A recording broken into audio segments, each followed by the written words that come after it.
it sounded like a really heavy lift, like essentially building an e-commerce thing from scratch. Like you have to input all your products and ISBNs and descriptions and blah, blah, blah. But they said the way that it has moved sales is just really surprising. Like it's about building sheds, yard barns, that sort of thing. And like they sold through like 3 or 5 years of inventory in a couple weeks. They still felt a little green at the time of this panel, still trying to figure out how this worked. They said, if you follow in our footsteps, understand that you need to be ready for those weird explosions to happen when some rando shows this 1992 book about yard barns, and then suddenly because people can then immediately buy it after seeing the video through TikTok Shop, it moves very quickly. Hi, I'm Joe Beal, the founder and CEO of Microcosm Publishing. I'm also the author of A People's Guide to Publishing, which distills what I've learned from selling millions of books over the past 28 years. I'm Ellie Blue, the Vice President of Microcosm. We started this podcast to share what we've learned with newer publishers, so you can learn from our mistakes. Or maybe you just want to learn about the publishing industry. This week, we welcome back time contributor to the podcast, Jane Friedman of The Bottom Line, who always brings us things that we should have known about to be talking about, but brings us up to speed rapidly, such as the TikTok Shop as an outlet for books. We used to be young and cool, Ellie and I did.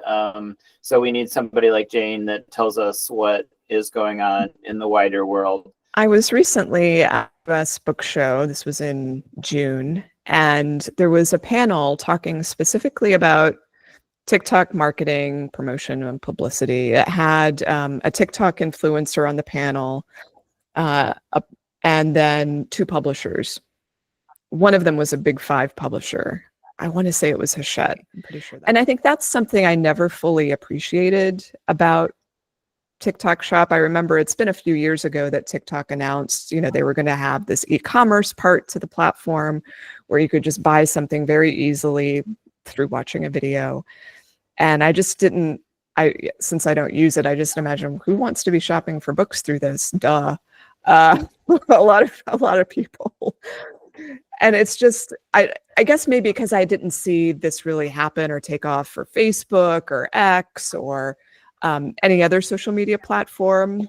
But, with TikTok, because of, I think, the book phenomenon, for those who don't know, Book Talk has been a big deal in moving fiction sales in particular. And so just bringing together the convenient, the friction-free e-commerce experience that TikTok is offering. It seemed like after that panel, listening to that panel, because it seems like free money right now. We did. But We built this software from scratch to solve our own problems starting in 2001. It's not only the reason for our survival, but the reason we've been a Publishers Weekly fastest growing publisher 3 years in a row. Now we want to share it with you. Join Working Lit and get back the agency to understand your publishing business, market and sell your books, and painlessly pay royalties. Working Lit, doing the math for publishers. Visit workinglit.com to give it a try for to free. hear about your experience. Well, I read your newsletter, and I was like, wow, I'm really getting a good value out of my newsletter experience with Jane's newsletter. I'm glad I subscribed. And then I also had a moment of feeling embarrassed that I was learning something from Hachette's marketing. Sorry, Hachette, whatever smart person is working there and got you on TikTok Shop. I respect you. And then I went and I opened a TikTok Shop just to see. I was like, let's see how this works. And honestly,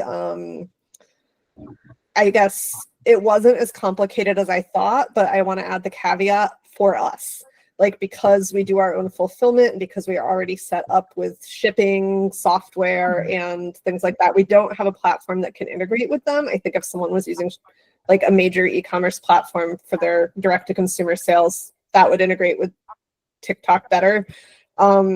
For us, we would need to like build out a little API thing. If sales pick up, I'll say when sales pick up on TikTok Shop, we'll need to integrate it into our system so the orders just come directly into our system and then the tracking gets shipped out. Because right now, every time someone orders a book on TikTok Shop, I need to go and enter it manually, and I type the address in, and then I have to go like copy and paste the tracking number in once it's shipped, which is not a huge deal because in the last month we've sold 4 units, which honestly I'm happy.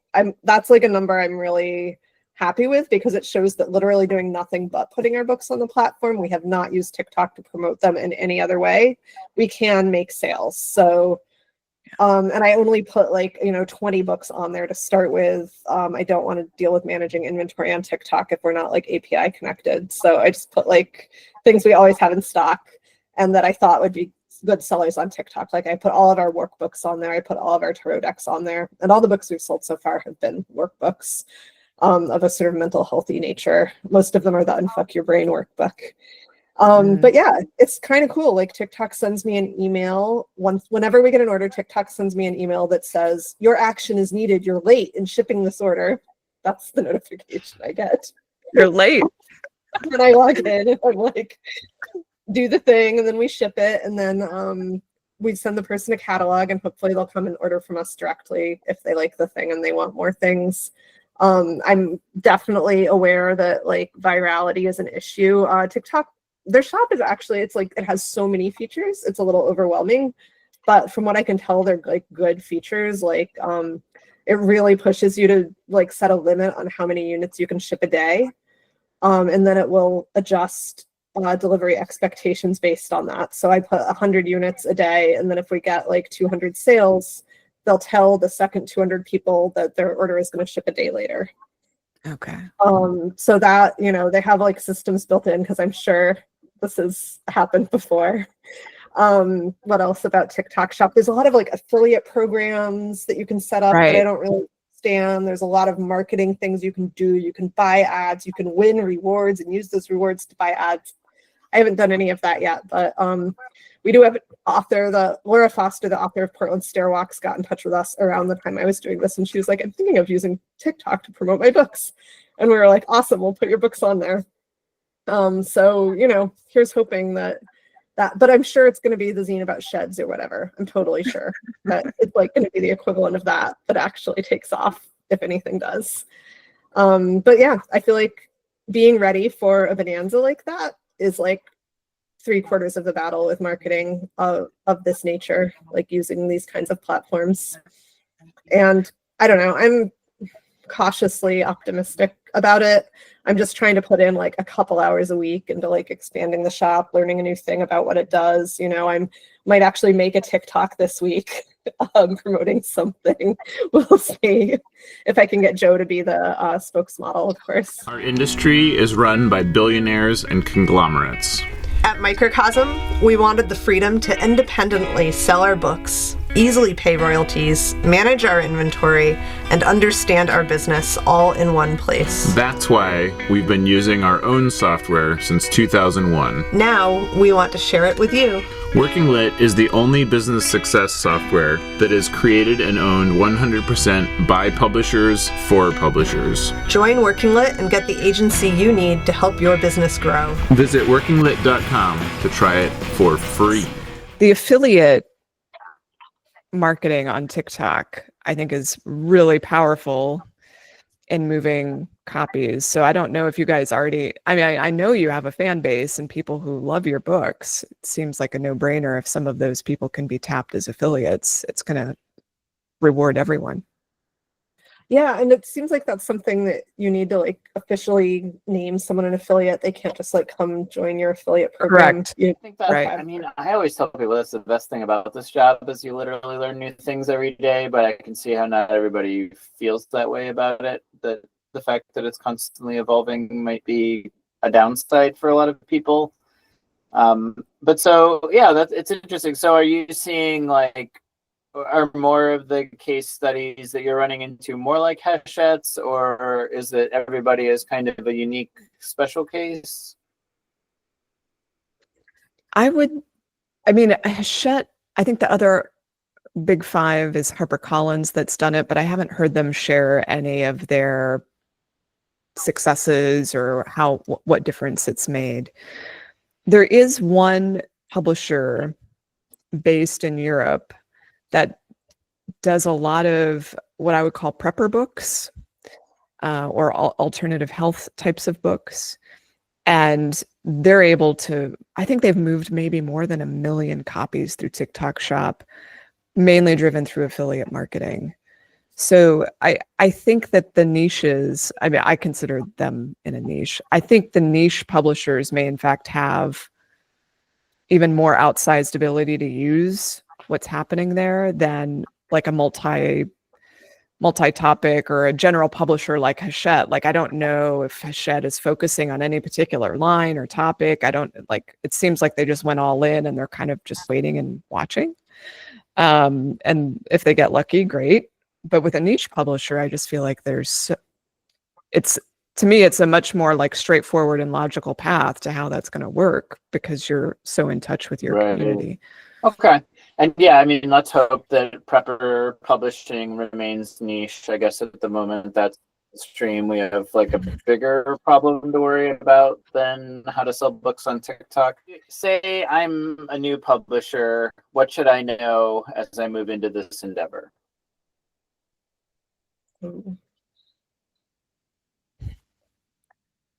I think you can learn from one of the most spectacular failures that I've seen yet in this regard, which is the TikTok parent company started their own publishing imprint to try and capitalize on what's happening there. It's called Eighth Note Press, and they went out of business, or it was closed in a matter of a couple years. And they basically just thought by virtue of, you know, mentioning the books on TikTok or just publishing them, that they would be able to move copies or get the book talk community to support them. And it was pretty obvious that that wasn't going to work out unless they had like some sort of authentic, engaged presence and they actually understood what those folks look for. And then the other, like, I don't even know how to justify this mistake that they made. They didn't even set up their own TikTok shop for their own TikTok imprint. So I would say that if for those, like, I see so many publishers look at social media in a way that's too disengaged. And so I would say I would obviously pair the TikTok shop with some sort of a presence or an account, or look to the affiliate marketing that we discussed as a way to spread the word about what you're doing. So I find that sometimes, like the TikTok imprint did try to do some ads focused on the TikTok audience that didn't work out because most of the TikTok community is they're looking for the authenticity, and they may not respond to the ads unless the ads are done in the style of people they know and respect, you know, so that it feels more like content rather than a hard sell. So, for instance, I would not recommend to you that you start advertising. It would make much more sense to have your staff or your authors or whomever talking, like doing the real talk around why you did this book. Yeah. And it doesn't have to be fancy. Like, the authenticity thing gets repeated ad nauseum with this platform, but it's true. Like, that you don't need the fancy lighting. You don't need the good camera. It just the more off the cuff it looks, probably the better. Yeah. Yeah, I think that's great advice. My advice to someone starting out would be with any kind of third-party seller platform, whether it's TikTok Shop, Etsy, Fair, itch.io, I don't know, any platform you use, if shipping is an issue, like, make sure you like really understand the settings that you're setting up, because you can really screw yourself over by getting that wrong. Oh, Ellie, you mentioned that you don't have the integration with their e-commerce system. Like, are there specific industry standards they work with, like Shopify or WooCommerce? There's a whole ton of integrations they have, and I don't know what most of the things are. And now I'm like, should I know what those things are? What more is there to learn? But I'm sure like if you use the major ones, it will probably just integrate automatically, and that is a good idea to use. But also they are set up, you can do anything with a spreadsheet. Like any good platform, you can upload, they give you a template, then you can put in your product data and upload it. It's a little clunky, but you can figure it out. And yeah, if you're just like a person with a zine, you can do it. You don't need to buy another service to do it for you, though at some point you'll want to. Thanks for joining us once again. Please send your questions to podcast@microcosmpublishing.com so we can answer them on future episodes. And please give us 5 stars on iTunes and everywhere else that podcasts are reviewed. You can find us on the internet at microcosm.pub, On Twitter at Microcosm, on Facebook at Microcosm Publishing, on Instagram at Microcosm_pub. and here in Portland, Oregon on North Williams Avenue. Thank you so much. Have a wonderful week.